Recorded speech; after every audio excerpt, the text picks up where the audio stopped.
Oke, sudah terlihat? Sudah, Pak. Sudah, Pak. Oke. Sudah, Pak. Baik.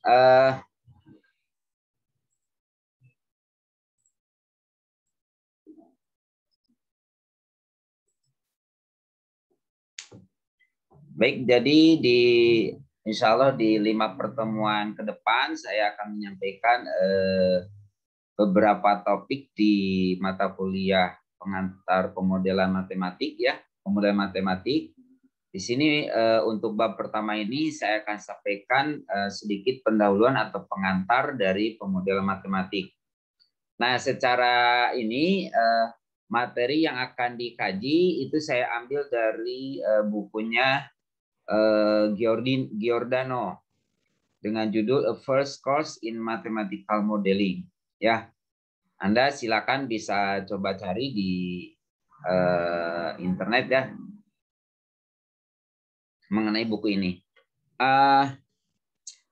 Atau bisa juga dilengkapi dengan buku-buku teks yang lain yang mendukung. Mudah-mudahan semakin banyak Anda membaca buku teks dari berbagai sumber, itu akan lebih menambah pemahaman Anda tentang materi kuliah ini. Baik, mungkin kalau di Unsri itu sudah 2 kali pertemuan ya, katanya ya.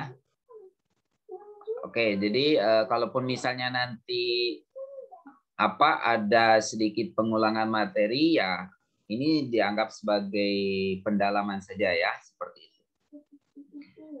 Baik, saya harapkan kalau misalnya nanti ada pertanyaan atau yang tidak dipahami, silakan Anda langsung ajukan tangan atau ini ya, mengajukan pertanyaan. Saya harapkan Anda bisa memahami apa yang disampaikan. Jadi sesederhana apapun pertanyaan yang Anda ajukan, tidak jadi masalah ya. Silakan Anda bertanya.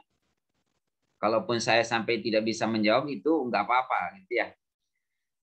Oke, kalau saya tidak bisa menjawab pada kesempatan kali ini, ya saya akan cari jawabannya untuk pertemuan berikutnya. Baik. Nah, di sini saya akan berbicara tentang pengantar pemodelan. Jadi kuliah ini sebetulnya secara singkat itu adalah tujuannya untuk membantu kita lebih memahami bagaimana dunia itu berfungsi. Ya.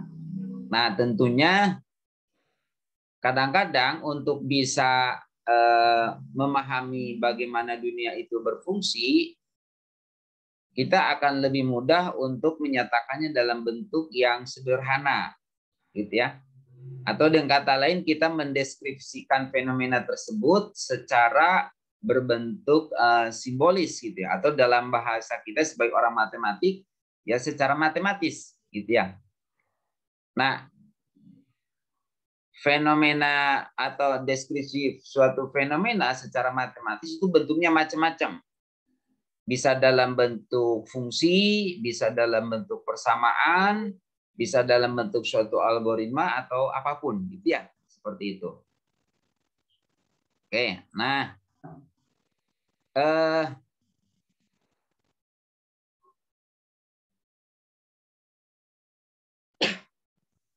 model matematik ini itu sebetulnya merupakan suatu bentuk idealisasi dari fenomena dunia nyata. Dan secara real sebetulnya tidak pernah itu menyatakan suatu representasi yang sepenuhnya akurat. Ya, yang namanya juga suatu pemodelan gitu ya, ada suatu keterbatasan. Ada suatu kekurangan gitu ya. Dan itu mengakibatkan bahwa model yang kita konstruksi, yang kita bentuk itu ada sedikit error, sedikit selisih dibandingkan dengan fenomena yang sebenarnya. Oke, tapi kita harapkan secara umum model yang kita bentuk itu bisa mewakili dari fenomena tersebut.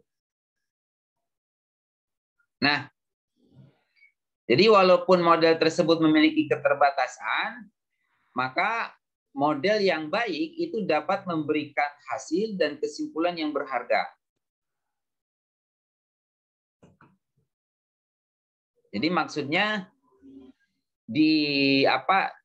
walaupun ada keterbatasan mengenai model tersebut, maka ada informasi yang masih bisa kita peroleh dari model yang kita punya. Oke. Nah, di sini yang disebut dengan suatu model matematik itu adalah suatu model abstrak yang menggunakan bahasa matematik untuk mendeskripsikan perilaku dari sebuah sistem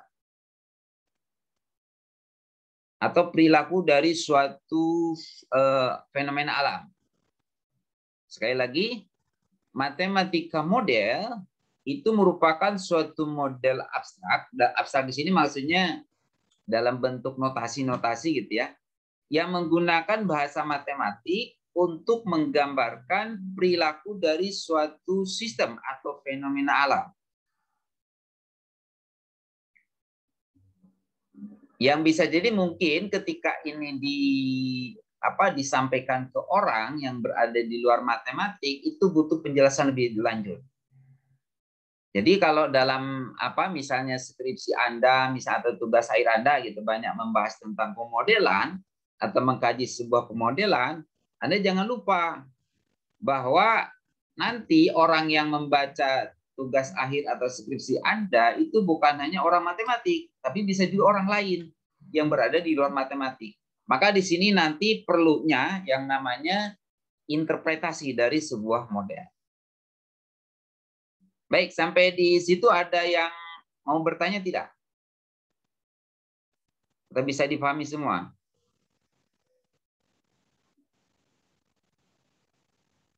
Bisa ya? Oke. Nah, pertanyaannya, apa sih yang dimaksud dengan sistem itu? Sistem yang digambarkan dalam sebuah model matematik. Nah, yang dimaksud sistem di sini, itu adalah kumpulan objek yang digabungkan dalam beberapa interaksi reguler atau saling ketergantungan. Jadi di sini yang disebut sistem itu kumpulan beberapa objek yang digabungkan dalam suatu interaksi reguler atau saling ketergantungan. Objek-objek tersebut saling kebergantungan atau memenuhi suatu aturan tertentu. Nah, kita sebagai orang yang terlibat sebagai pemodel itu merasa atau memiliki kebutuhan untuk memahami bagaimana cara kerja sistem tersebut. Apa yang menyebabkan perubahan dalam sistem dan seberapa sensitif sistem terhadap perubahan tertentu. Kira-kira paham nggak maksudnya dari kalimat ini? Anda misalnya menghadapi suatu masalah gitu ya. Anda menghadapi suatu fenomena alam. Terserah fenomena alamnya apa gitu ya. Dan fenomena alam tersebut misalnya ada sesuatu yang menjadi pertanyaan bagi kita. Bagaimana cara kerja sistem yang digambarkan oleh fenomena tersebut? Kemudian apa yang menyebabkan sistem itu dapat berubah? Dan seberapa sensitif sistem tersebut terhadap perubahan tertentu. Artinya apa kalau saya misalnya masukkan suatu faktor luar gitu ya misalnya gitu ya. Atau suatu faktor yang mempengaruhi sistem tersebut, saya ganggu misalnya gitu ya. Ganggu di sini maksudnya apakah nilainya saya perbesar atau perkecil misalnya gitu ya. Nah, itu seberapa besar terhadap perubahan sistem itu? Apakah perubahannya akan misalnya akan besar atau kecil? Anda mungkin dalam kehidupan sehari-hari sering berhadapan dengan orang misalnya kalau diganggu, mau diganggu secara fisik atau ucapan misalnya gitu ya. Ada orang-orang yang kalau misalnya diganggu sedikit aja gitu ya, itu kan sudah langsung misalnya tingkat emosional tinggi misalnya gitu ya, seperti itu. Tapi ada juga orang yang misalnya diganggu mau diganggu dengan apa perbuatan, dengan kata misalnya. Kadang-kadang ada yang lempeng aja gitu ya. Lurus saja seperti tidak terganggu. Kalaupun misalnya terganggu, itu hanya sebentar. Habis itu kembali ke posisi semula gitu, kembali ke kondisi semula. Ada nggak yang seperti itu? Pernah nggak Anda menemukan orang yang seperti itu gitu ya? Yang diganggu, Ada, Pak. ada kan ya? Diganggu sedikit aja misalnya gitu ya. Dipanggil dengan nama apa misalnya gitu, itu udah langsung marah misalnya gitu ya. Tapi ada orang juga yang misalnya karena mungkin udah merasa biasa atau gimana, di apa-apain misalnya gitu ya, kadang sabar gitu ya. Tapi kalaupun marah ya nggak lama marahnya misalnya gitu ya.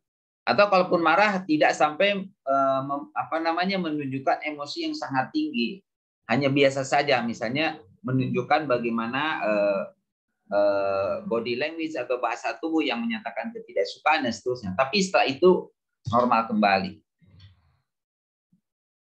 Nah, kita sebagai pemodel itu pengen tahu gitu, bagaimana cara kerja dari sebuah sistem, apa yang menyebabkan terjadinya perubahan dalam sistem tersebut, dan seberapa sensitif sistem terhadap perubahan yang diberikan, gitu ya.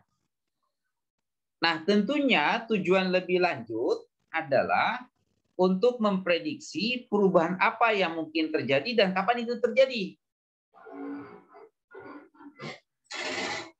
Dan tentunya pertanyaan tersebut akan berlanjut bagaimana informasi semacam itu bisa diperoleh.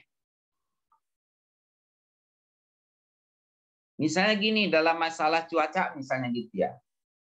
Nah, orang kan mungkin Anda dulu pernah, ada yang pernah menonton tentang itu nggak, apa namanya, film apa namanya, seorang ilmuwan ini, ilmuwan yang meneliti tentang tornado gitu ya. Bagaimana si peneliti tersebut ingin menerbangkan suatu alat gitu ya, di mana dengan menggunakan alat tersebut dia akan memperoleh data-data yang dibutuhkan bagaimana si tornado itu bisa terbentuk, misalnya seperti itu gitu ya. Nah itu apa namanya, ketika si peneliti tersebut melihat bagaimana fenomena tornado mulai dari terbentuk kemudian membesar dan seterusnya hingga terjadi kerusakan, dan kerusakannya pun bisa macam-macam, ada yang kerusakannya hanya misalnya tidak terlalu parah, ada yang sedang, ada yang sampai parah benar gitu ya. Dan lamanya tornado itu juga kan bisa ada yang lama, ada yang sebentar gitu ya. Kemudian dari sisi pergerakannya, dari sisi pergerakan tornado itu juga bisa macam-macam. Apakah acak atau misalnya mengikuti suatu pola tertentu, misalnya seperti itu. Nah, kita kalau sebagai seorang peneliti, kalau jeli misalnya gitu ya, kita pengen tahu sebetulnya tornado itu gimana sih cara kerja sistemnya itu. Kemudian dari situ apa yang menyebabkan terjadinya perubahan sistem di tornado tersebut, angin tornado tersebut. Apa yang membuat tornado menjadi membesar, apa yang membuat tornado menjadi mengecil misalnya.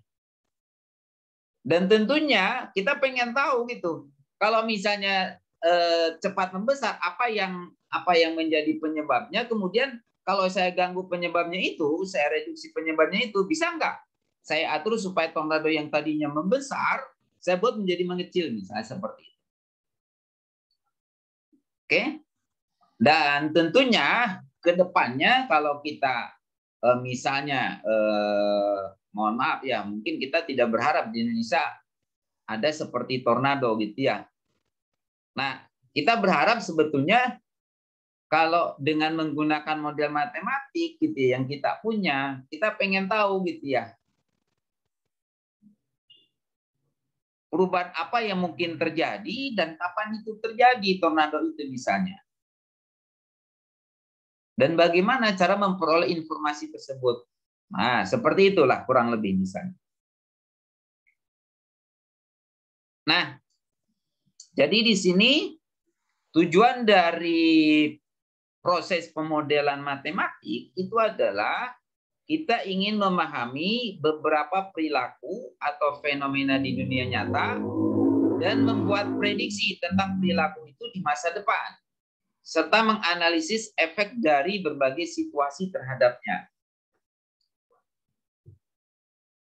Oke, seperti itu ya. Jadi tujuannya adalah kita ingin memahami beberapa perilaku atau fenomena di dunia nyata dan membuat prediksi tentang perilaku itu di masa depan, serta menganalisis efek dari berbagai situasi terhadapnya.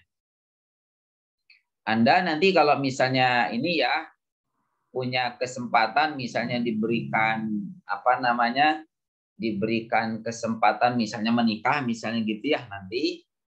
Nah, Anda kan mungkin di awal-awal masih adaptasi gitu ya dengan pasangan Anda gitu ya. Adaptasi dengan dengan pasangan Anda. Anda akan melihat bagaimana perilaku dari pasangan Anda. Nah, dari berbagai data yang Anda peroleh selama masa pengamatan itu, Anda pengen tahu nih, suami atau istri Anda itu di masa depan seperti apa gitu ya. Misalnya seperti itu perilakunya. Mungkin tidak gitu ya. Kalau misalnya ini kalau dengan sekarang aja seperti ini data yang saya peroleh misalnya gitu. Ini di masa yang akan datang kira-kira seperti apa nih perlakuan suami atau istri saya pada saya gitu kan. Misalnya seperti itu. Dan dengan misalnya apa yang sudah kita peroleh seperti itu, kita bisa menganalisis enggak efek dari berbagai situasi terhadap itu perilaku misalnya pasangan kita itu. Kalau saya misalnya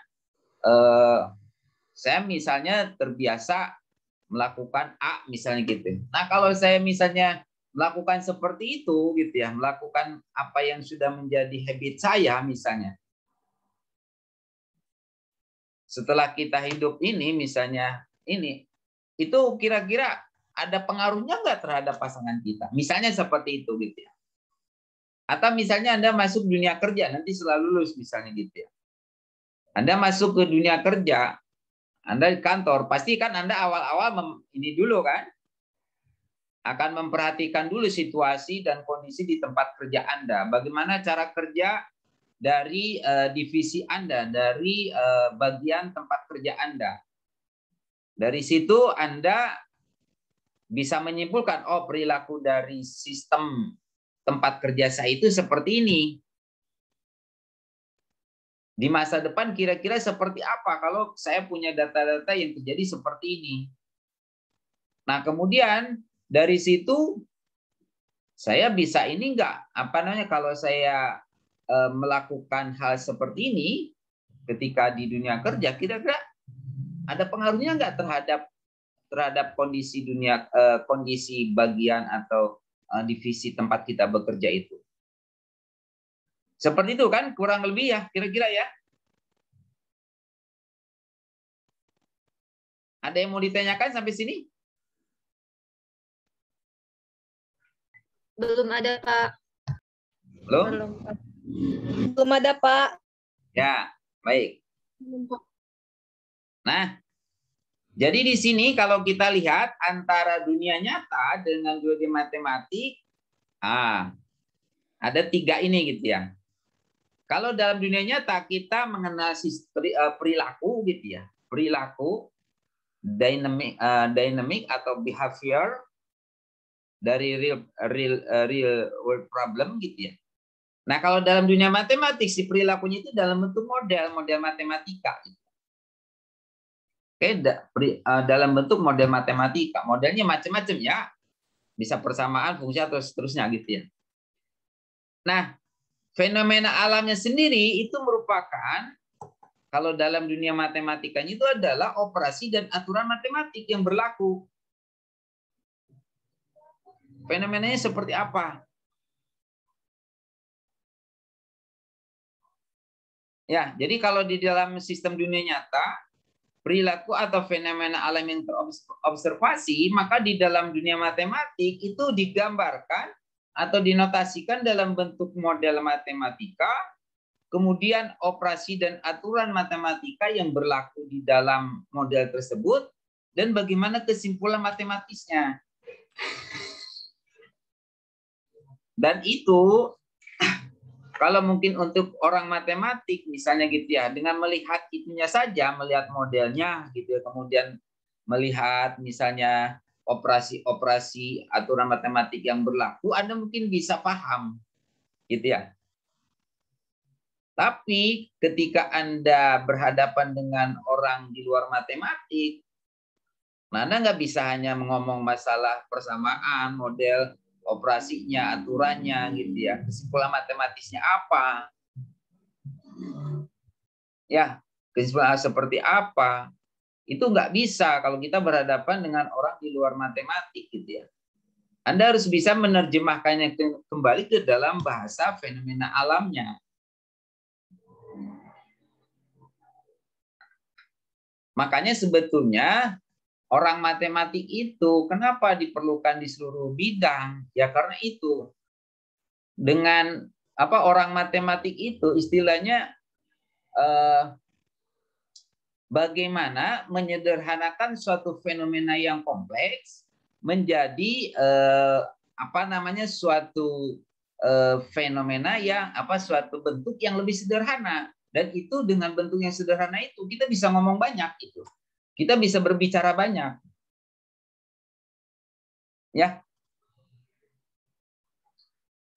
Seperti itu.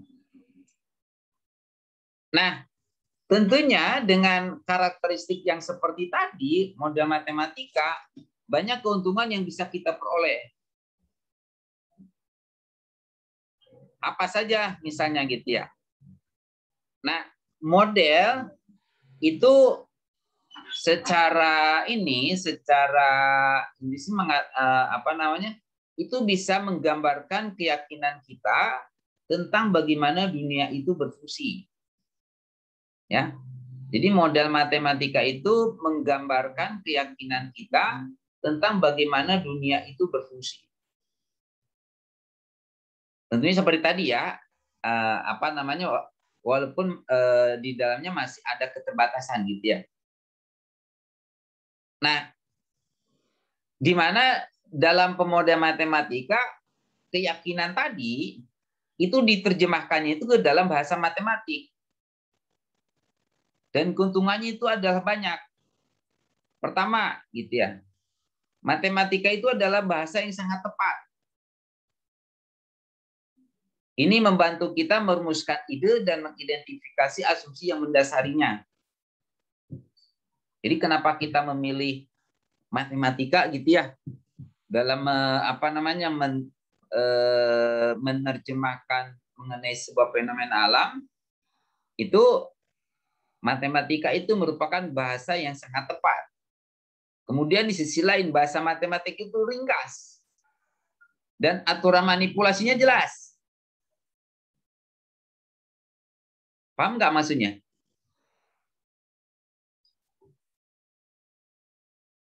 Anda dulu ketika di SD kan misalnya sering di itu kan, misalnya SD atau SMP misalnya ya. Misalnya gini. Ibu membeli 2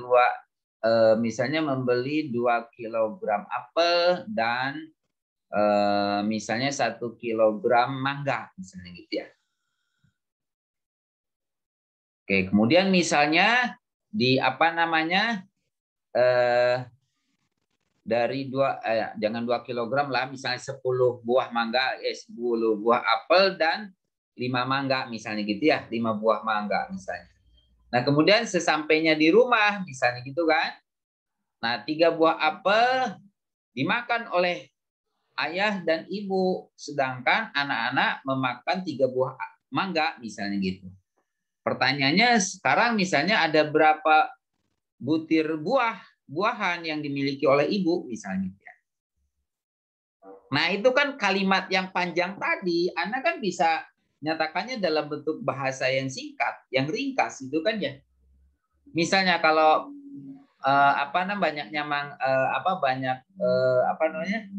misalnya dalam bentuk operasi itu kan ya. Ya banyaknya mangga, banyaknya buah-buahan kan secara matematisnya bisa dituliskan berarti berapa? 10, tadi yang dimakannya berapa? Yang dimakannya 3 mangga, 3 apel. 3 apel sama mangganya 3 apel juga kan ya? Ya, Pak. Berarti kan banyaknya buah-buahan yang masih dimiliki Ibu kan berarti 10 kurang 3 ditambah 5 kurang 3 gitu kan ya? Seperti itu ya. Itu sangat ringkas gitu ya, sederhana. Dan aturan manipulasinya jelas. Aturan manipulasi itu misalnya operasi aljabarnya gitu ya. Anda mau menyelesaikan yang mana dulu gitu kan ya? Anda misalnya yang tadi 10 kurang 3 ditambah 5 kurang 3. Anda kan bisa mengerjakannya gini kan. 10 kurang 3 dulu berapa, kemudian 5 kurang 3 berapa, kemudian hasilnya jumlahkan gitu kan ya. Atau bisa juga Anda ngitungnya gini kan operasi itunya. Yang pertama kali dimiliki kan 10 tambah 5 gitu ya. Kemudian dimakan 3 gitu ya. Berarti dikurang 3 kurang 3 gitu kan ya, seperti itu. Nanti menyelesaikannya gimana? Anda jumlahkan dulu misalnya 10 tambah 5, 15. Kemudian dikurangi 3 dulu misalnya jadi 12, kurangi 3 lagi jadi 9 misalnya kayak gitu. Aturan manipulasinya itu jelas. Dan yang jelas satu hal lagi adalah semua hasil yang telah dibuktikan oleh ahli matematik selama ratusan tahun itu tersedia untuk kita. Jadi artinya apa? Segala hal yang diperlukan untuk menyelesaikan suatu masalah secara teoritis itu sudah banyak disediakan oleh ahli matematika dan itu sudah dibuktikan kebenarannya. Jadi misalnya kayak tadi manipulasi aljabar yang tadi gitu ya, misalnya Anda mau misalnya 5 tambah 5 kurang 3 kurang 3. Anda mau menyelesaikannya dulu 5 tambah 10 tambah 5 kemudian dikurangi 3 kemudian dikurangi 3 lagi, atau misalnya mau misalnya 10 tambah 5 dikurang, nah 3 kurang 3-nya itu saya ingat dulu, operasikan dulu. Min 3 kurang 3 kan berarti min 6 misalnya gitu ya. Baru kemudian dihitungkan gitu ya dengan yang 15 depannya. Kan itu aturan itu kan sudah ada ya. Dan itu sudah tersedia ratusan tahun yang lalu. Kita hanya tinggal menggunakan. Kalaupun misalnya sekarang belum ada, kita bisa mengkonstruksinya gitu ya. Kita bisa mengembangkan dari teori yang sudah ada. Dan kalaupun misalnya secara analitik, maksudnya secara secara manual, misalnya kita tidak bisa menghitungnya, orang matematik itu masih bisa menggunakan komputer untuk melakukan perhitungan secara numerik. Dengan kemampuan komputasi yang semakin berkembang, algoritma yang semakin berkembang, hal-hal yang tadinya seperti sulit untuk dihitung sekarang udah makin mudah. Berbagai macam software sudah tersedia dan algoritma, metode-metode pemecahan yang diperlukan untuk menyelesaikan suatu bentuk persamaan atau model matematik itu sudah banyak tersedia gitu ya. Dan itu akan berkembang terus. Itulah keunggulan dari matematik gitu ya. Jadi sebetulnya ya Anda berbangga ya, harusnya berbangga sebagai orang yang kuliah di jurusan atau di prodi matematik. Karena Anda bisa masuk kemana saja gitu ya. Dan Anda sebetulnya sadar atau tidak, dari sejak kecil itu udah belajar matematik dalam kehidupan nyata gitu ya. Dalam kehidupan real ya, itu sebetulnya Anda sudah belajar banyak gitu ya. Betul? Coba dulu ketika Anda misalnya kecil gitu ya, pergi ke warung dikasih 1.000 misalnya uangnya. Anda ngitung kan 1.000. Harga permen misalnya berapa? 100. Oh berarti kalau saya beli permen dapat berapa gitu kan, misalnya kayak gitu.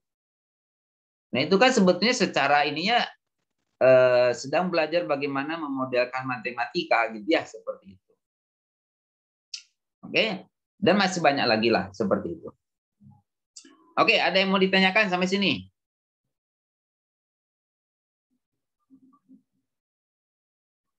Masih mudah lah ya.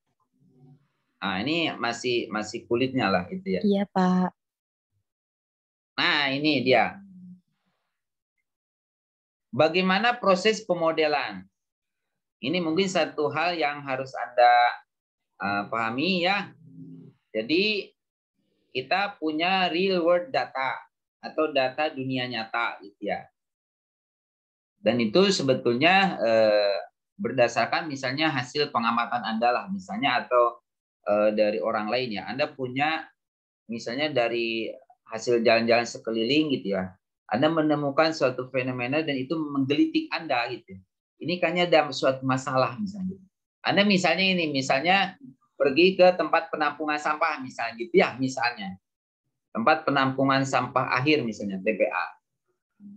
Tempat penampungan akhir sampah. Anda lihat kan, banyak truk-truk pengangkut sampah datang gitu ya, kemudian sampah itu dikeluarkan. Nah, kemudian apa yang terjadi gitu ya. Seterusnya kemudian Anda lihat besoknya lagi misalnya gitu ya. Ini tumpukan sampah itu apakah hari ini itu berbeda nggak dengan hari kemarin? Apakah semakin tambah atau semakin sedikit? Semakin berkurang? Nah, Anda bisa menghitungkan, oh ini kemarin itu kayaknya tingginya masih ketika Anda melihatnya pas di belakangnya bisa ada pohon gitu ya misalnya. Kemarin rasanya tinggi sampah ini cuma sampai ini gitu ya. Tapi sekarang udah naik sekian senti misalnya seperti itu. Wah, katanya. Anda misalnya hari ketiga datang lagi ke sana, ternyata naik lagi misalnya seperti itu. Ah, nanti kan Anda berpikir, waduh, kalau seperti ini terus kejadiannya, kira-kira nanti seperti apa ini tempat pembuangan akhir sampah ini? Jangan-jangan dalam rentang waktu sekian hari aja ini tempat pembuangan sampah udah penuh, misalnya seperti itu gitu ya. Nah itu data-data itu Anda punya misalnya gitu ya, seperti itu.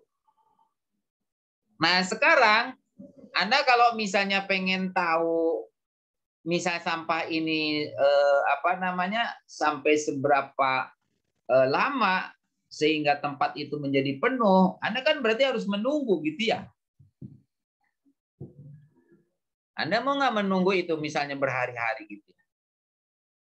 Mending kalau misalnya cuma sebulan misalnya gitu, no problem. Ini kalau misalnya 1 tahun atau lebih dari 1 tahun, repot kan ya. Nah maka ketika Anda pengen tahu gitu ya masalah tempat pembuangan air sampah ini, apakah nanti misalnya akan penuh setelah sekian lama ataukah tidak misalnya gitu ya. Nah Anda lakukan nih pemodelan, Anda lakukan yang namanya penyederhanaan atau simplifikasi dalam bentuk suatu model matematik. Ya. Saya nyatakan masalah yang tadi dalam bentuk model matematik. Dari model yang kita peroleh, Anda analisis. Kira-kira apa yang terjadi berdasarkan model matematik yang kita punya. Dari situ kita akan memperoleh mathematical conclusion atau kesimpulan matematis. Secara matematis kesimpulannya itu apa? Itu ya. Kesimpulannya itu apa secara matematik? Misalnya, oh setelah T sekian misalnya jumlah volume sampahnya misalnya sekian ribu misalnya gitu ya. Sekian ribu ton misalnya atau sekian ribu meter kubik misalnya gitu ya. Nah, Anda bisa lihat gitu kan ya. Dengan angka tadi interpretasinya itu seperti apa? Interpretasinya itu dalam bentuk masalah sampah ini itu seperti apa? Penjelasan mengenai dunia nyatanya itu seperti apa? Kalau misalnya setelah sekian hari, Anda bisa memprediksi bahwa volume sampahnya itu sekian ton misalnya, sekian meter kubik gitu ya misalnya. Sementara luas lahan TPA-nya itu sekian meter persegi misalnya kayak gitu ya. Nah, Anda bisa memprediksi nih, ini tempat sampah ini akan penuh setelah sekian hari gitu. Misalnya seperti itu. Ketika misalnya penuh, apa akibatnya? Pasti akan berdampak ini kan? Terhadap dampak lingkungan sekitarnya kan? Kalau sudah penuh berarti kalau datang lagi sampah, apa yang terjadi? Apa coba kira-kira? Banjir, Pak. Oke, selain banjir apa lagi? Over capacity, Pak. Apa? Apa tadi? Sampahnya menumpuk sampai kapasitasnya nggak cukup lagi. Jadi meluber keluar kan ya, meluber area melewati area tempat pembuangan sampahnya itu kan ya? Iya Pak. Betul ya? Nah kalau sudah meluber melewati tempat pembuangan sampah gitu ya, bisa macam-macam akibatnya. Orang yang berada di sekitar tempat pembuangan sampah akan ngomel-ngomel juga gitu kan ya. Seperti yang di Bantar Gebang itu kan sekarang masa lalu gitu ya, itu kan banyak ini. Itu baru itunya, belum lagi dari sisi dampak lainnya, misalnya bau sampahnya atau dampak kesehatannya dan lain sebagainya gitu kan ya. Maka itu sesuatu yang harus diselesaikan gitu kan ya. Cuma masalahnya ya kita kalau misalnya hanya mengandalkan eksperimen saja itu bakal repot gitu ya. Repotnya apa? Itu tadi waktu yang dibutuhkannya bisa lama gitu ya. Tapi dengan matematik, bahasa matematik kita bisa istilahnya memberikan perkiraan ini akan penuhnya sekian lama misalnya gitu ya. Berarti supaya misalnya itu tidak terjadi apa yang harus dilakukan? Nah, itu apa namanya? Tujuan kita memodelkan matematik itu seperti itu. Nah, apa yang kita peroleh secara matematik, kemudian diterjemahkan ke dalam bahasa fenomenanya, Anda sampaikan kepada orang-orang yang memang membutuhkan terkait dengan masalah itu, dengan model itu. Kalau tadi sampah ya, berarti pada dinas kebersihan misalnya gitu ya. Anda sampaikan nih, Pak, Bu, pimpinan gitu ya. Kalau misalnya di tempat pembuangan sampah, air sampah ini seperti ini terus gitu ya. Dalam rentang waktu sekian lama ini pasti akan terjadi ini. Istilahnya gunungan sampahnya udah melewati kapasitas. Dan itu akan sangat membahayakan misalnya. Maka harus perlu apa namanya diambil kebijakan agar itu tidak terjadi. Silakan itu, Kak. Dengan waktu yang sudah diberikan tadi, hasil prediksi tadi. Nah, pengambil kebijakan kira-kira ini gitu dengan waktu sekian supaya tidak jadi apa yang dilakukan gitu ya. Dan solusinya itu secara matematis, maksudnya solusi dari masalah tadi supaya itu tidak terjadi mungkin bisa juga dilakukan gitu ya. Hitung-hitungan secara matematis kan untuk setiap T-nya kan Anda bisa ini gitu ya. Anda bisa peroleh gitu ya. Kemudian kan Anda bisa melakukan itu kan dari misalnya secara komputasi Anda bisa menghitung ini. Kemudian kalau saya ubah misalnya gitu ya, saya ubah nilai parameter dari modelnya, apa akibatnya terhadap tumpukan sampah itu? Misalnya kayak gitu. Nah, dari hasil yang tadi apa namanya analisis sensitivitas parameter yang ada di model itu, Anda bisa lihat kalau saya misalnya ini perkecil, ternyata tumpukan sampah itu tidak pernah, misalnya tidak akan pernah terjadi sampai meluber, misalnya seperti itu. Nah, itu diterjemahkan ke dalam bahasa kebijakannya itu apa gitu. Paham kira-kira maksudnya?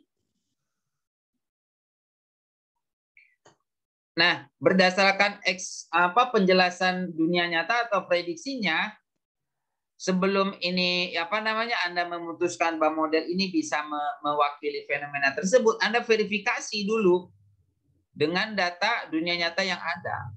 Betul nggak model ini berdasarkan data yang dipunya itu istilahnya mendekati fenomena perilakunya itu mendekati. Jadi maksudnya misalnya gini, kalau yang tadi yang sampah misalnya gitu, berdasarkan hasil model gitu ya, misalnya setelah 100 hari volume dari sampahnya itu misalnya 100.000 meter kubik misalnya. Tapi berdasarkan data di lapangan misalnya gitu ya, ternyata hasilnya 95 meter kubik misalnya gitu. Atau misalnya 101 meter kubik misalnya. Ah, itu kan masih ada selisih gitu kan ya. Oh, berarti ini udah dekat nih, udah bisa mewakili misalnya gitu. Atau kalau masih dipandang terlalu jauh, misalnya terlalu selisihnya terlalu banyak, berarti Anda lakukan lagi yang namanya refine model. Anda perbaiki model gitu ya. Apa dalam bentuk misalnya memeriksa lagi persamaan apakah ada yang salah atau tidak misalnya gitu. Atau Anda misalnya tambahkan asumsi atau perbaiki asumsinya misalnya gitu ya. Dan seterusnya. Bisa dipahami? Sampai sini? Bisa, Pak. Apa? Bisa ya. Nah, prosedur pemodelan secara umum 4 tahap gitu ya. Yang pertama, melalui observasi, Anda identifikasi faktor utama yang terlibat dalam perilaku dunia nyata, dalam suatu perilaku dunia nyata. Kemudian dari situ Anda mungkin bisa membuat penyederhanaan.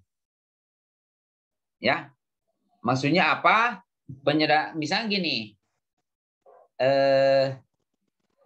misalnya gini ya. Kan kayak tadi misalnya tempat pembuangan sampah akhir ya, misalnya gitu. Faktor-faktor yang mempengaruhi terhadap misalnya penumpukan sampah itu kan macam-macam bisa gitu ya. Misalnya yang jelas ya itulah sampah dari yang diangkut oleh mobil-mobil pengangkut sampah gitu ya. Ada juga yang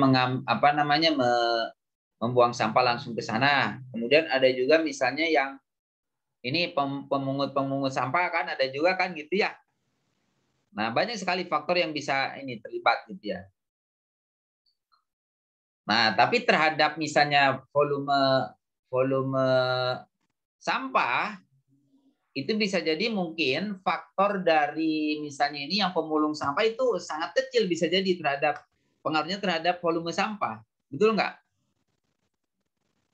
Ya. Makanya kalau misalnya seperti itu Anda bisa melakukan penyederhanaan. Oh, mungkin dari faktor yang faktor pemungut sampah itu bisa kita abaikan misalnya gitu ya. Jadi kita hanya memperhatikan faktor-faktor apa saja yang bisa diberikan. Nah, dari faktor-faktor yang sudah kita kumpulkan tadi, Anda tebak hubungan tentatif di antara faktor-faktor tersebut. Hubungannya seperti apa? Apakah misalnya hubungannya berbanding lurus secara linier gitu ya? Apakah berbanding terbalik ataukah bagaimana hubungannya itu? Kemudian dari situ Anda menerapkan analisis matematis ke model hasil. Kemudian menginterpretasikan kesimpulan matematis dalam kaitannya dengan masalah dunia nyata. Oke, tebak hubungan tentatif di antara faktor-faktor tersebut itu maksudnya mengkonstruksi model matematikanya gitu ya. Mengkonstruksi model matematikanya. Nah, dari situ kemudian Anda terapkan analisis matematis ke model hasil yang terbentuk tadi, kemudian menginterpretasikan kesimpulan matematisnya dalam kaitannya dengan masalah dunia nyata.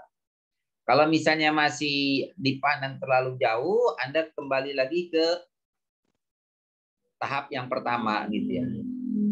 Siapa tahu mungkin identifikasi faktor yang mempengaruhinya itu misalnya belum tepat atau ada hal-hal yang tadinya bisa diabaikan sekarang harus diperhatikan misalnya gitu ya, harus dimasukkan.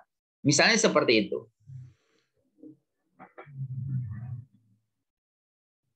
Ada pertanyaan?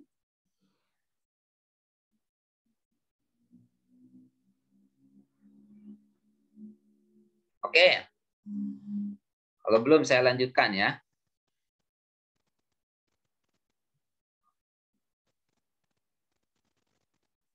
Oke.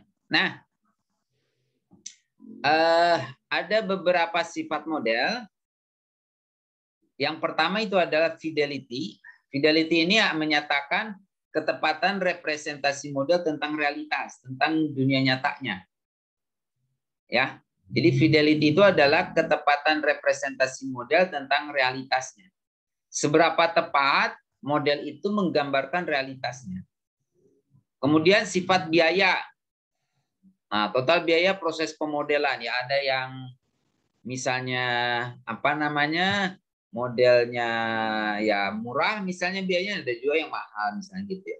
Ada biaya pemodelan itu cukup dengan kertas sama pulpen saja misalnya seperti itu ya. Ada yang seperti itu. Tapi ada juga misalnya dengan dengan cara-cara lain itu membutuhkan biaya yang besar, bisa jadi seperti itu. Kemudian sifat fleksibilitas, yaitu kemampuan untuk mengubah dan mengontrol kondisi yang mempengaruhi model saat data yang diperlukan dikumpulkan gitu ya. Ya, jadi nanti dalam sebuah model ada sifat fleksibilitas, di mana di sini sifat ini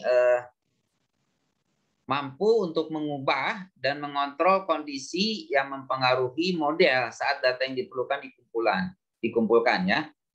Nah, ini secara struktur sifat fidelity atau ketepatan representasi tingkatnya bisa dilihat di ini. Jadi kalau misalnya real world observation, observasi dunia nyata, ya fidelitasnya tinggi.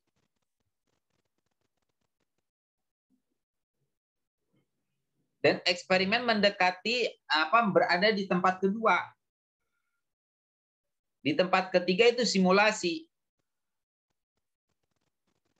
Tempat keempat dari sisi persentase ketepatannya gitu ya, itu adalah model yang dikonstruksi.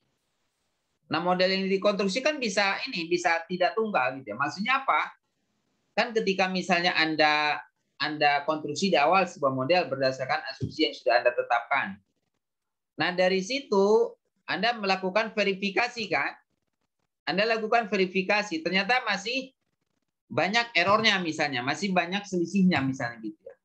Maka terhadap model tersebut Anda lakukan refine model. Anda lakukan perbaikan model dengan cara apa misalnya memperbaiki asumsinya, menambah atau mengurang misalnya gitu. Maka dari situ Anda konstruksi model lain gitu ya. Anda nanti dari model yang terperoleh, Anda lakukan lagi verifikasi, misalnya ketika Anda masih belum puas, Anda lakukan refine model lagi. Berarti kan ada beberapa model yang Anda konstruksi. Nah, nanti dari situ, Anda memilihkan model yang paling baik, yang paling mendekati dari fenomena tersebut itu yang mana, gitu kan ya. Nah, tentunya dari sisi ketepatan, karena ini sudah berulang-ulang gitu ya. Nah, tentunya ini dari sisi ketepatan menempati peringkat paling bawah gitu ya. Oke. Nah, kemudian terkait dengan masalah biaya, urutannya berubah. Ada yang berubah. Yang tadinya eksperimen itu menduduki peringkat kedua dari sisi ketepatan, maka sekarang dari sisi biaya itu ini simulasi yang menempati kos yang paling kedua setelah dunia nyata gitu ya. Oke. Tapi dari sisi fleksibilitas, nah ini agak terbalik. Sedikit ya, yang paling rendah dunia nyata, kemudian eksperimen, kemudian simulasi, kemudian model yang dipilih, dan yang tertinggi adalah model matematika model yang dikonstruksi. Gitu ya. Ini fleksibilitasnya, ya seperti itu. Ada yang mau bertanya mengenai ini?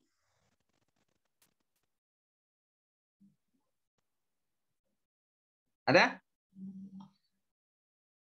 Maaf sebelumnya Pak, izin bertanya. Ya. Saya masih agak bingung dengan maksud tinggi dari barbar yang ini. Oke, maksudnya gini. Kalau kita berbicara observasi dunia nyata, masalah kita mengobservasi dunia nyata gitu ya. Dari sisi ketepatan itu yang paling tinggi, yang paling akurat.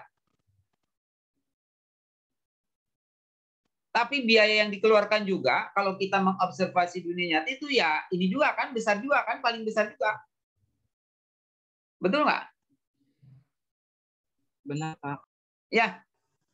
Tapi dari sisi fleksibilitas ya paling rendah kalau observasi dunia nyata.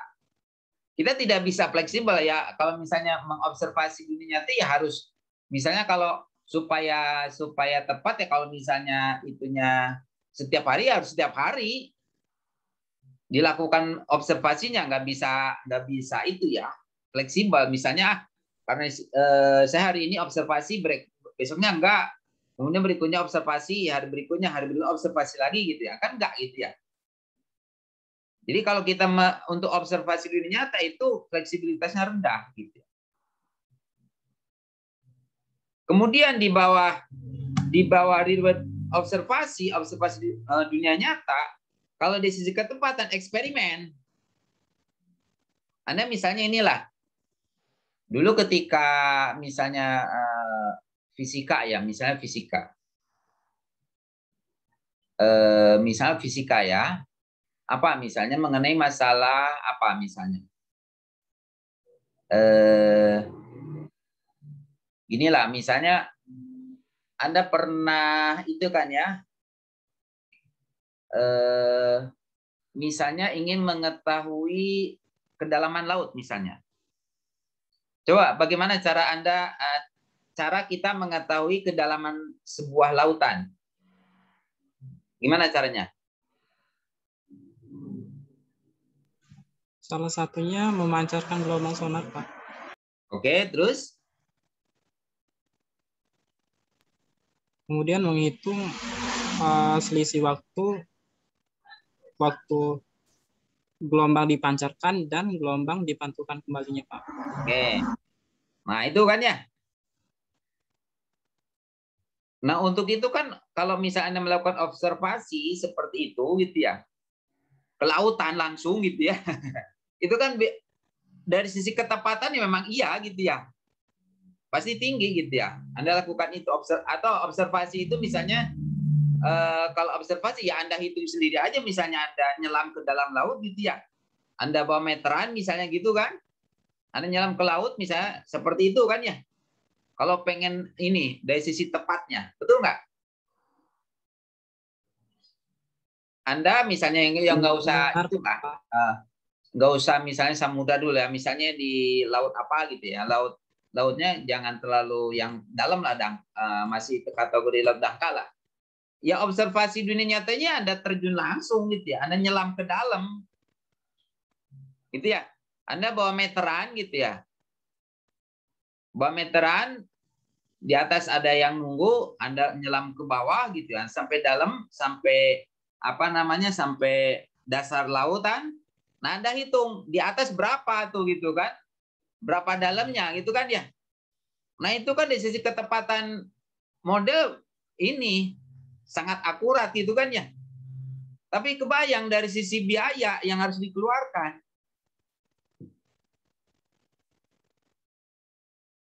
Biaya yang harus dikeluarkan besar kecil itu. Besar kan ya.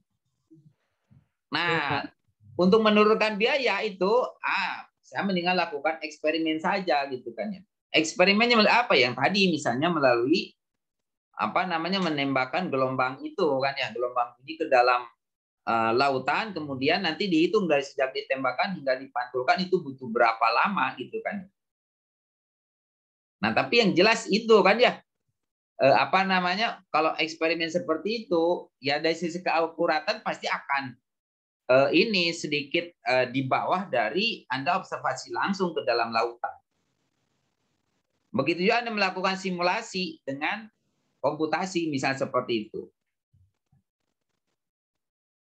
Apalagi dengan menggunakan model yang Anda konstruksi dan model yang Anda pilih itu tentunya akan semakin berkurang akuratnya.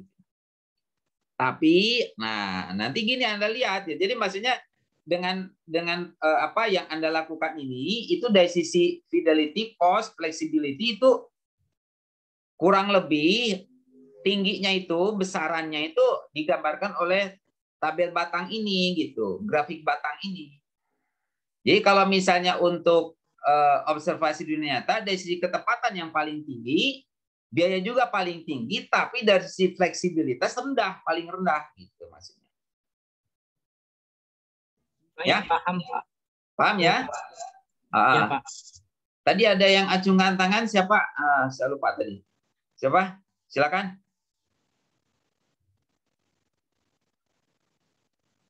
Tadi ada yang raise hand.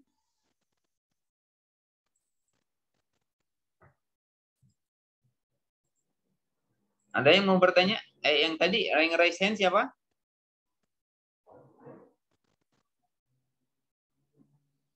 Coba, siapa nih yang tadi raise hand?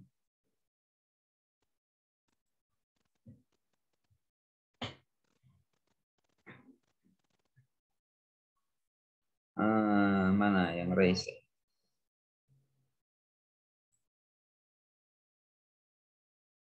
Ada yang lagi yang mau bertanya? Nggak ada?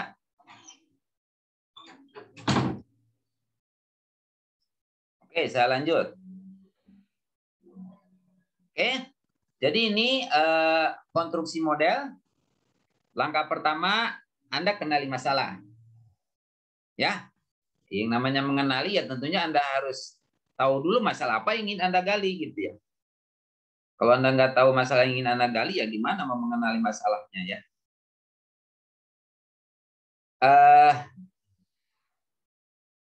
Dan satu hal ini langkah yang sulit, karena pada dalam situasi kehidupan nyata itu tidak ada yang memberi Anda masalah matematika untuk dipecahkan. Betul ya?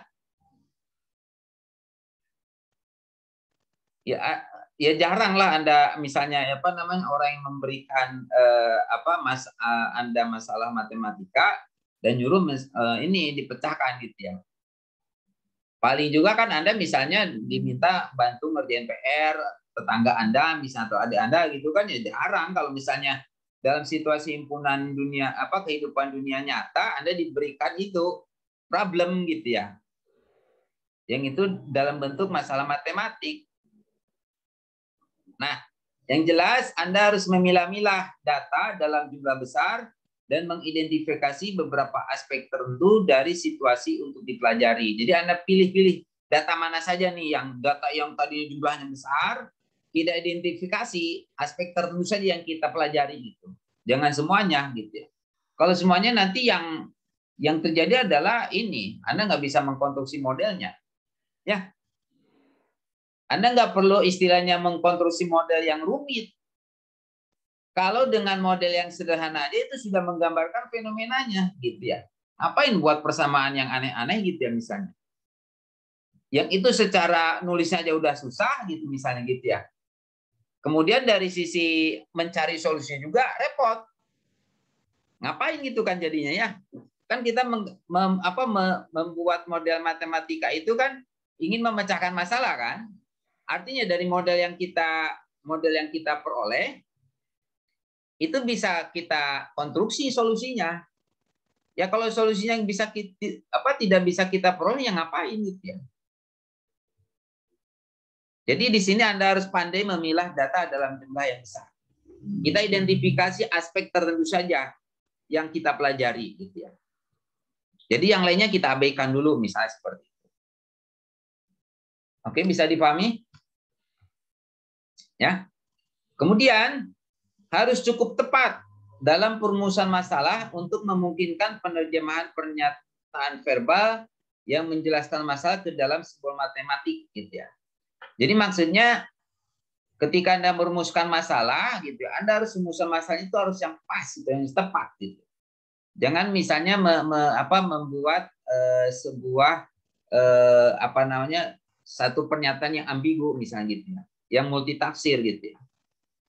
Jadi nanti ketika misalnya Anda perumusan masalahnya tepat dalam menjelaskan masalah ke dalam sebuah matematik juga itu akan lebih mudah. Ya. Dan yang jelas Anda harus Anda pahami bahwa jawaban atas pertanyaan yang diajukan itu mungkin tidak langsung mengarah pada identifikasi masalah yang dapat digunakan. Ya, jadi nanti kan dari ini itu muncul masalah pertanyaan-pertanyaan gitu ya. Dan itu tidak mengarah langsung ke identifikasi masalah yang dapat digunakan. Nanti ada adanya lah. Langkah yang kedua itu adalah membuat asumsi. Idealnya dalam membuat model matematik itu mempertimbangkan semua faktor yang mempengaruhi masalah yang teridentifikasi. Jadi kan tadi Anda mengidentifikasi masalah ya. Nah, Anda lihat kan dari masalah tersebut kemudian Anda muncul pertanyaan, faktor-faktor apa saja yang mempengaruhi masalah tersebut. Anda bisa melisnya kan faktornya itu kan. Bisa 5, bisa 3, bisa 10, malah mungkin bisa puluhan gitu ya. Nah, cuma masalahnya kalau memang baiknya kita memperhatikan itu atau mempertimbangkan semua faktor tersebut. Cuma kebayang apa yang terjadi kalau misalnya faktor-faktor tersebut semuanya dipertimbangkan. Ya. Itu pasti akan dari sisi kompleksitas dari model yang kita peroleh itu akan lebih kompleks. Minimal dari sisi persamaan itu persamaannya akan semakin banyak gitu ya. Oke, oleh karena itu Anda sederhanakan dengan mengurangi jumlah faktor yang dipertimbangkan. Jadi kalau misalnya jumlah faktornya awalnya misalnya ada 10 gitu ya, misalnya Anda reduksi misalnya hanya cukup dengan 3 saja. Tentunya Anda memilih 3-nya itu harus berdasarkan pertimbangan yang matang. Dalam artian faktor tersebut adalah faktor yang paling dominan di antara 10 itu, misalnya seperti itu ya. Nah, kemudian hubungan antara variabel yang tersisa itu harus ditentukan. Ya, jadi maksudnya yang 3 itu Anda cari hubungan antar variabelnya itu seperti apa.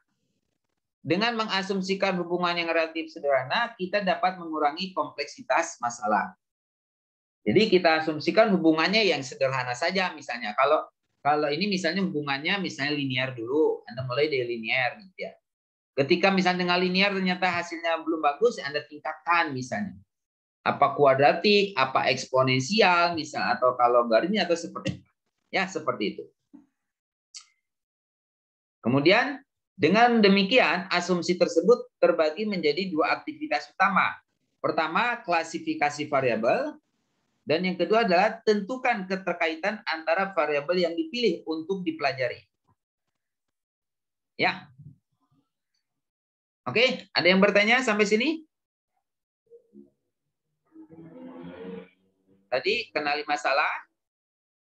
Kedua, Anda buat asumsi. Setelah itu, nah di sini untuk aktivitas asumsi, klasifikasi variabel, dalam ini klasifikasi variabel, Anda buat daftar variabel yang mempengaruhi perilaku masalah yang diidentifikasi pada langkah 1. Nah, di sini variabel yang ingin dijelaskan oleh model itu adalah variabel tak bebasnya. Dan yang tersisa adalah variabel independen. Oke? Nah, kemudian setiap variabel diklasifikasikan sebagai independen atau tidak keduanya. Jadi kalau tidak keduanya nanti misalnya masuk sebagai parameter saja konstanta yang ini yang sudah ini nilainya tertentu misalnya gitu ya. Kemudian Anda abaikan beberapa variabel bebas jika pengaruh variabel mungkin relatif kecil dibandingkan dengan faktor lain yang terlibat dalam perilaku atau faktor yang mempengaruhi berbagai alternatif dengan cara yang hampir sama itu dapat diabaikan. Meskipun mungkin memiliki pengaruh yang sangat penting pada perilaku yang sedang diselidiki. Jadi maksudnya kalau pengaruh variabelnya itu relatif kecil terhadap sistem, ya Anda bisa abaikan. Atau misalnya apa faktornya itu mempengaruhinya itu sebetulnya sama, hampir sama gitu ya, dengan alternatif pada faktor lainnya gitu ya. Jadi misalnya ada 2 faktor, itu apa namanya cara mempengaruhinya itu hampir sama gitu ya, misalnya terhadap sistem itu hampir sama, ya Anda bisa abaikan salah satunya gitu ya. Walaupun mungkin pengaruhnya itu sangat penting bagi perilaku yang sedang diselidiki. Misalnya gini, Anda mempertimbangkan masalah menentukan bentuk optimal untuk ruang kuliah, di mana keterbacaan papan tulis atau proyeksi LCD itu merupakan kriteria yang dominan. Paham ya maksudnya ya? Anda misalnya sebagai apa namanya sebagai konsultan atau misalnya sebagai kontraktor yang terkait dengan ini bagaimana membangun suatu ruang kuliah misalnya gitu ya apa namanya mendesain ruang kuliah misalnya gitu ya, di mana desain ruang kuliah itu dikatakan optimal kalau dari sisi keterbacaan papan tulis ataupun proyeksi LCD itu memberikan hasil yang paling tinggi gitu ya, yang paling optimal. Oke? Nah, tentunya banyak faktor lain kan untuk melihat bentuk optimal dari suatu ruang kuliah. Contohnya apa? Dari sisi pencahayaan, itu juga faktor krusial. Betul ya? Tapi itu tetapi itu akan mempengaruhi semua kemungkinan bentuk dengan cara yang hampir sama. Maksudnya apa ya? Kalau misalnya Anda mau bentuk ruang kuliahnya apapun, kalau dari sisi faktor pencahayaan itu apa namanya, cara mempengaruhi itu sama kalau cahaya itu ya. Nah, dengan mengabaikan variabel seperti itu dan mungkin menggabungkannya, nanti dalam model yang terpisah dan lebih halus, analisis dapat disederhanakan. Jadi kalau yang itunya sama gitu ya, faktor-faktor yang mempengaruhi itu sama gitu ya, secara ininya, caranya, ya Anda boleh gabungkan dalam suatu variabel lain gitu ya. Dalam suatu variabel baru gitu. Misalnya tadinya X-nya misalnya ada X1, X2, X3, itu sama secara ininya, misal cara mempengaruhi. Yang dinyatakan dalam satu variabel X misalnya gitu ya. Jadi lebih sederhana kan faktornya. Maka dari situ analisis dapat disederhanakan. Kemudian mengenai aktivitas asumsi, yang kedua, Anda tentukan keterkaitan antara variabel yang dipilih untuk dikaji. Nah, sebelum menghipotesis hubungan antar variabel, buatlah beberapa penyederhanaan tambahan. Ya, buat penyederhanaan. Masalah mungkin sangat kompleks sehingga kita tidak dapat melihat hubungan di antara semua variabel itu pada awalnya. Maksudnya gini, apa namanya? Anda ketika melihat hubungan hubungan antara dua elemen misalnya gitu ya. Itu bisa jadi hubungannya itu tidak bisa Anda tentukan secara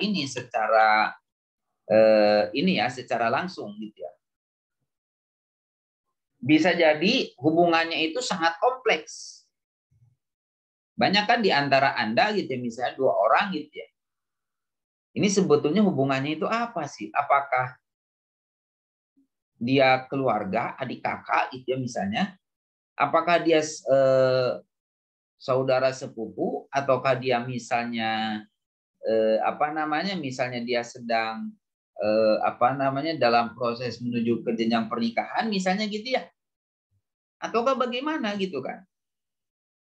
Karena apakah berdasarkan data yang diperoleh ternyata itu hubungannya itu memberikan tafsiran yang sangat kompleks.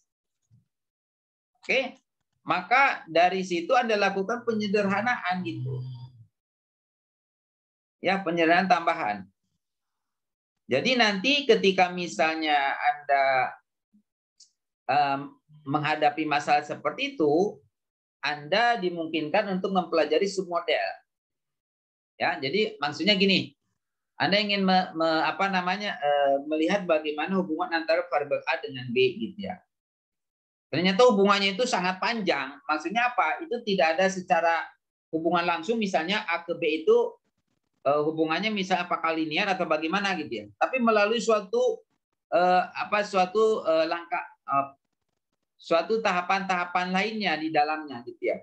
Jadi mempengaruhi si B-nya itu tidak secara langsung. Nah, maka untuk misalnya untuk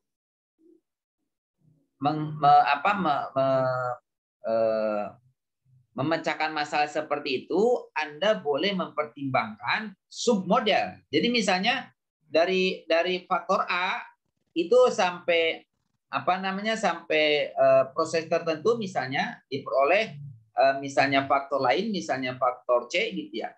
Nah, dari A sampai J itu Anda konstruksi sebuah submodel misalnya gitu ya. Kemudian dari C ke D Anda konstruksi semua model. Baru misalnya dari B ke B misalnya gitu ya. Anda peroleh modelnya apa gitu. Jadi nanti dari situ Anda punya hubungan dari A ke B gitu ya. Maksudnya seperti itu. Jadi Anda boleh membagi mempertimbangkan submodel yang berdasarkan tahapan-tahapannya. Tahapan-tahapan yang mengaitkan hubungan antara faktor A dengan faktor B. Nah, pada akhirnya Anda hubungkan submodel secara bersamaan. Di sini mempelajari berbagai teknik seperti proporsionalitas itu akan membantu menghipotesis hubungan antar variabel. Oke, itu adalah aktivitas asumsi. Sampai di sini ada yang mau ditanyakan? Ada yang mau bertanya?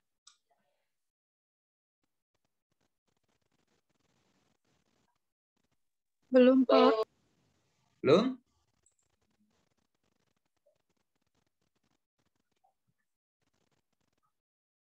Belum ada yang bertanya?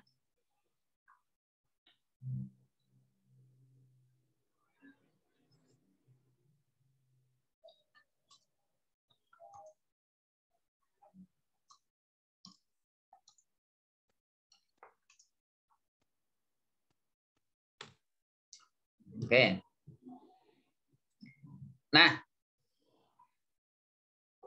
langkah yang ketiga setelah tadi asumsi itu adalah Anda pecahkan atau interpretasikan model. Anda kumpulkan semua submodel untuk melihat apa yang dikatakan model tersebut pada kita. Kalau tadi ya, Anda hitukannya dalam bentuk submodel-submodel. Nah, dalam beberapa kasus, model mungkin terdiri dari persamaan atau pertidaksamaan matematik yang harus diselesaikan untuk menemukan informasi yang kita cari. Oke, dan seringkali pernyataan masalah itu membutuhkan solusi terbaik atau solusi optimal untuk model tersebut. Oke. Nah, bila model yang diperoleh itu begitu berat sehingga kita tidak dapat menyelesaikan atau menafsirkannya, kembali ke langkah kedua yang tadi. Maksudnya Anda perbaiki lagi asumsinya. Anda buat penyederhanaan sebagainya gitu ya. Jadi untuk langkah ketiga ini, dari submodel yang Anda peroleh atau model yang Anda peroleh, Anda pecahkan secara matematis seperti apa. Ya. Atau kalau misalnya dalam bentuk lain, misalnya bukan secara kuantitatif, tapi Anda melihatnya secara kualitatif, yang penting masalah itu bisa kita peroleh, solusinya nggak masalah. Tapi ketika dalam kondisi kita memerlukan solusi dari model yang kita punya, gitu ya, maka mau tidak mau ya harus kita selesaikan dulu masalah tersebut, model tersebut, ya. Kemudian bisa jadi ada masalah solusi terbaik atau solusi optimalnya. Oke, kalau misalnya untuk mendapatkan solusinya itu sangat berat, Anda boleh lakukan lagi langkah kedua, yaitu merefine asumsinya. Kemudian langkah keempat itu adalah verifikasi model. Jadi sebelum model itu digunakan, ada verifikasi dulu. Jangan sampai Anda mengajukan model kepada orang yang terkait sebelum Anda memverifikasi. Itu bisa bahaya. Anda bisa bayangkan gitu ya. Kalau Anda misalnya membuat model tentang membuat model tentang pesawat model senjata nuklir misalnya gitu ya. Anda membuat model senjata nuklir misalnya. Anda nggak memverifikasi dulu model yang Anda peroleh. Anda langsung serahkan aja gitu ya. Ternyata ketika Anda model Anda itu serahkan dan langsung diaplikasikan langsung gitu ya. Ternyata timbul kebocoran. Nah, itu kan bisa membahayakan gitu ya. Jadi sebelum itu Anda verifikasi dulu berdasarkan data yang kita punya. Ya, jadi ada beberapa pertanyaan yang harus diajukan sebelum merancang tes ini dan mengumpulkan data. Apakah model tersebut menjawab masalah yang identifikasi pada langkah 1, atau apakah model tersebut menyimpang dari masalah utama saat membuat model? Ya, jadi Anda ajukan pertanyaan verifikasi, apakah model itu menjawab pertanyaan atau masalah yang Anda identifikasi? Enggak. Kalau tidak menjawab ya berarti model ini belum pas. Anda harus ini. Ya. Oke, sebentar. Oke, saya ini dulu ya, saya lanjutkan dulu aja nih. Kemudian berhati-hatilah dengan kesimpulan yang diambil dari tes apapun. Sama seperti kita tidak dapat membuktikan teorema hanya dengan mendemonstrasikan banyak kasus yang mendukung teorema tersebut. Ya, Anda jangan sampai membuat suatu kesimpulan berdasarkan ini tanpa ada tes apapun. Ya, jadi jangan sampai Anda mengambil kesimpulan hanya berdasarkan tes saja. Ya, Anda ketika misalnya ada suatu masalah misalnya, apakah kalau misalnya saya punya bilangan ganjil, maka kuadratnya juga adalah bilangan ganjil gitu misalnya. Ya Anda kan bisa ini kan, Anda bisa melakukan tes kan, saya ambil bilangan ganjil tertentu 3 misalnya, Anda kuadratkan, oh dapat 9 ganjil juga misalnya gitu ya.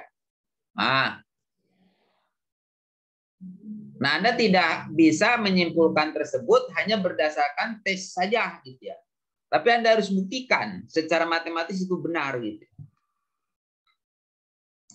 Oke, jadi sebuah model itu tidak menjadi hukum hanya karena diverifikasi berulang kali dalam beberapa kasus tertentu, tetapi menguatkan kewajaran model tersebut melalui data yang dikumpulkan. Kemudian langkah kelima itu adalah pelaksanaan model. Jadi setelah verifikasi, Anda jelaskan model kita dalam istilah yang dapat dipahami oleh oleh para pembuat keputusan dan pengguna jika model itu akan berguna bagi siapapun. Ya, jadi seperti tadi, jangan sampai Anda misalnya membuat model tentang tempat pembuangan sampah gitu ya, masalah tempat pembuangan sampah. Kemudian Anda hanya menuliskan dalam bentuk bahasa matematik saja, tidak ada terjemahkan ke dalam bahasa fenomenanya yang tidak dimengerti. Nah, itu akan repot kan ya? Tidak bisa gitu. Jadi Anda jelaskan ke dalam bahasa yang mudah dipahami. Bila model tidak ditempatkan dalam model yang mudah digunakan, maka model tersebut akan segera tidak digunakan lagi. Jadi maksudnya apa? Anda jangan sampai membuat model matematika yang itu susah untuk digunakan. Ya kalau susah untuk digunakan, ya pasti akan dengan sendirinya akan segera dilupakan. Tidak akan digunakan. Contohnya apa? Anda membuat model dalam bentuk program komputer, di mana untuk menggunakan itu butuh biaya yang mahal. Ya. Dan itu terkadang akan mengalami kematian apabila tidak diupdate. Anda membuat suatu program atau software komputer gitu ya. Kemudian Anda nggak pernah update, dan padahal gitu ya, Anda membuat software tersebut, program tersebut berdasarkan fenomena yang terjadi di beberapa tahun sebelumnya. Ya kalau nggak ada update ya pasti akan nggak akan dipakai terus sama orang, akan ditinggalkan gitu ya.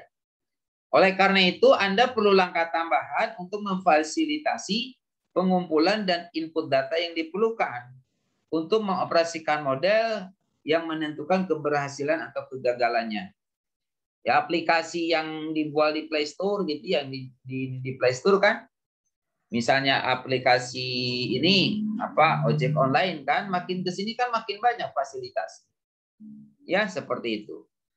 GoFood, kemudian GoSend, Go apalagi gitu ya, dan seterusnya misalnya seperti itu.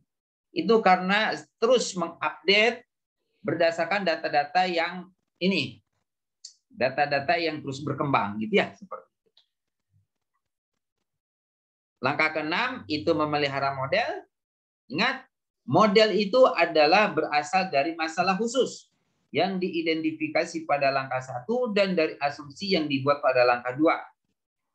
Apakah masalah asli berubah dengan cara apapun atau apakah beberapa faktor sebelumnya diabaikan, itu menjadi penting.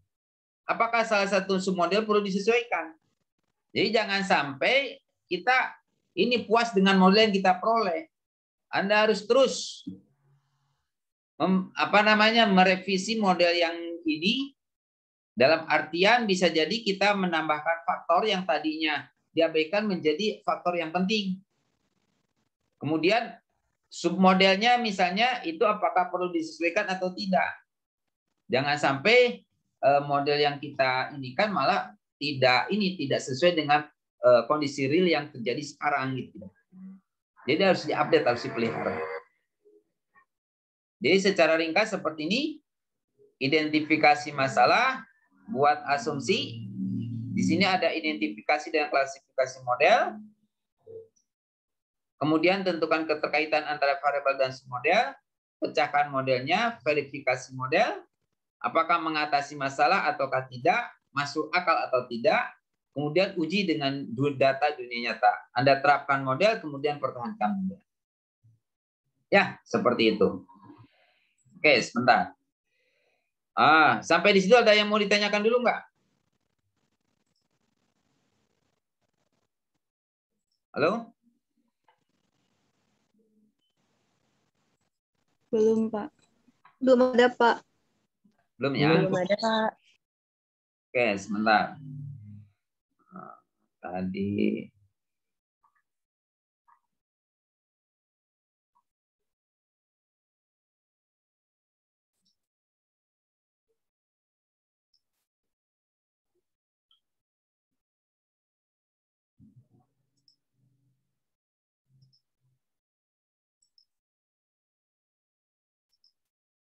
Oke, silakan presensi udah bisa di itu ya, bisa diisi. Oke.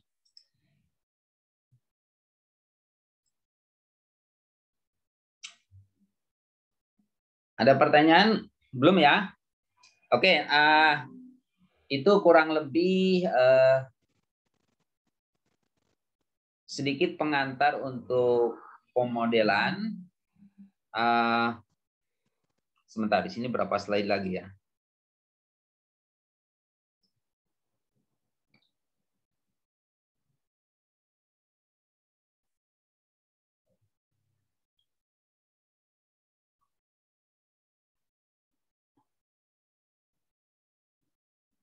Oke. Masih relatif banyak ya, jadi mungkin nanti pertemuan berikutnya aja minggu yang depan ya.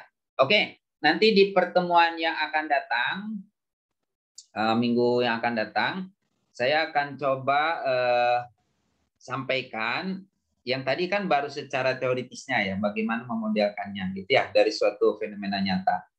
Nah, nanti kita akan coba step by step gitu ya. Bagaimana mengkonstruksi suatu model, kemudian nanti di konstruksi modelnya seperti apa gitu ya.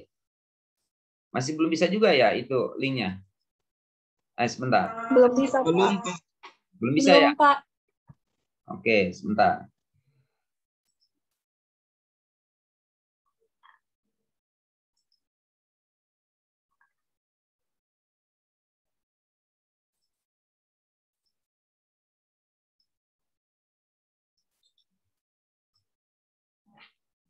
Coba yang ini gimana? Udah bisa belum?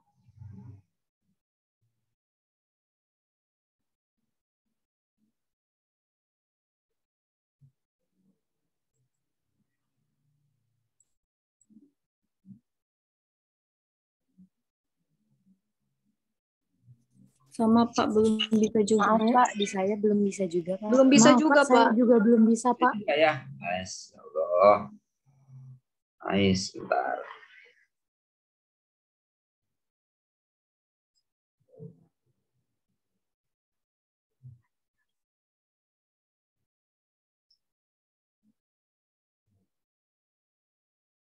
Ini padahal udah diupdate sama saya ini.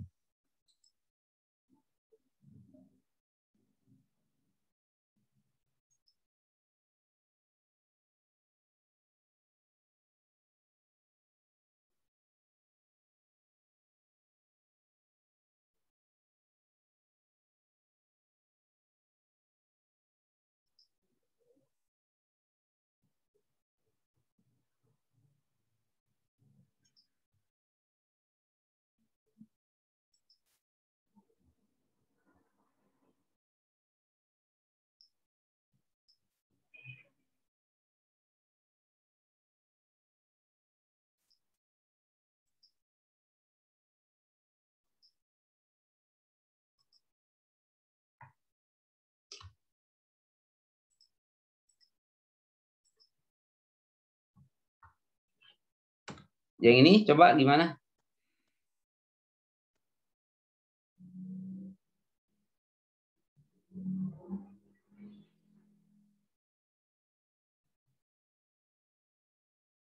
Bisa, Pak. Bisa ya? Bisa, Pak. Oke, ya. Baik,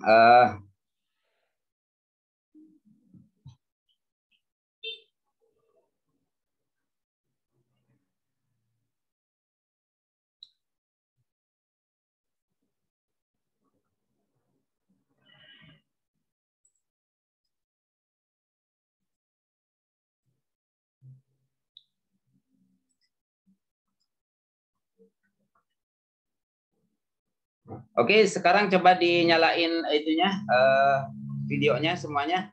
Saya pengen screenshot dulu. Pak, izin bertanya, Pak. Oh iya, silakan. Ini dari link yang presensi yang baru Bapak update itu kalau nggak salah untuk pengeditannya, Pak, bukan untuk umum. Hah? Bukan untuk umum? Iya, Iya. bukan untuk ngisi. Maksudnya tuh ini untuk ngedit-ngedit kayak gitu loh, Pak. Ya, oh ya, salah. Ya udah nanti saya itukan itulah di grup aja ya. Iya, Pak. Saya itukan dulu. Ya. Baik. Oke, nyalain dulu. Ini udah duhur ya. Barangkali ada yang mau sholat duhur. Coba dinyalain dulu itunya videonya. Saya pengen screenshot dulu. Nanti dari sini juga saya bisa melihat kan siapa yang hadir gitu. Oke.